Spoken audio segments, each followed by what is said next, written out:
Kawan aku pernah bertanya kepada penghuni asrama yang lain, dekat sini ada ke benda pelik-pelik berlaku?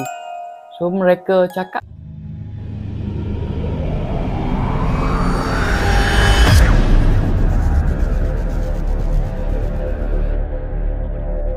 hello guys, welcome to my channel Arlif Im.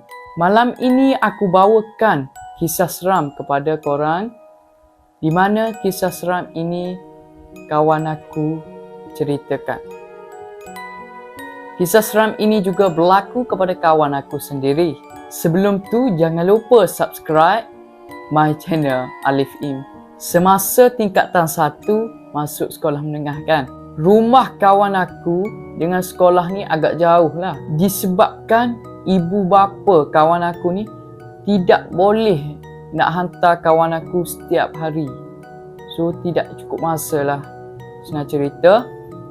So jadi kawan aku ni terpaksa lah tinggal di asrama.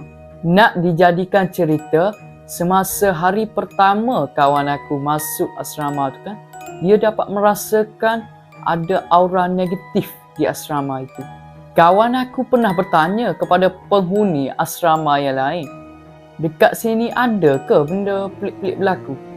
So mereka cakap tak ada benda pelik yang berlaku kat asrama ini. Nak dijadikan cerita, pada malam pertama kawan aku tidur di asrama itu, kawan aku mendapat mimpi. Kawan aku cakap dekat aku dia mimpi tentang kewujudan hantu ataupun makhluk halus. Dia cakap macam tu kat aku, dia cerita macam tu. Kawan aku menceritakan dia mimpi dia melihat ada seorang budak kecil berdarah berjalan.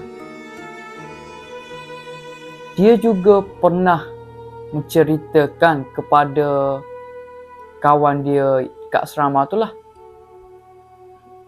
tentang dia mimpi benda ni. Tapi kawan dia tu tak percaya. So kawan aku ni cuba untuk mencari penyelesaian, tapi tak jumpa lah.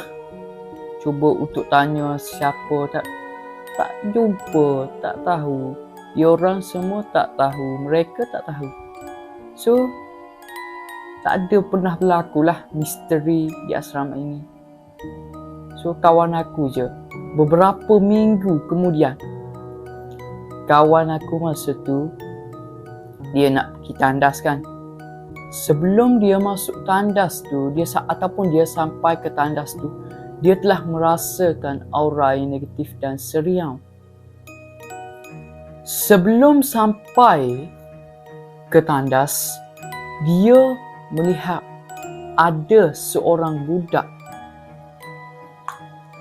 sedang berjalan dipenuhi dengan darah. So dia berasa takut. So jadi dia berlari ke dom. Dia selimut. Dia takut. Dia takut. Memanglah kalau terjadi kat kita pun kita yang takut macam tu. So jadi dia memang memang takut lah. Memang tersangat-sangat takut. Iyalah, benda yang kita tidak ingini untuk nampak, tapi kita nampak. Dia berkata dia pernah menceritakan tentang dia nampak seorang budak yang dipenuhi darah itu kepada orang lain, pada rakan-rakan dia. Tapi kebanyakan rakan-rakan dia tidak percaya apa yang dia cakap.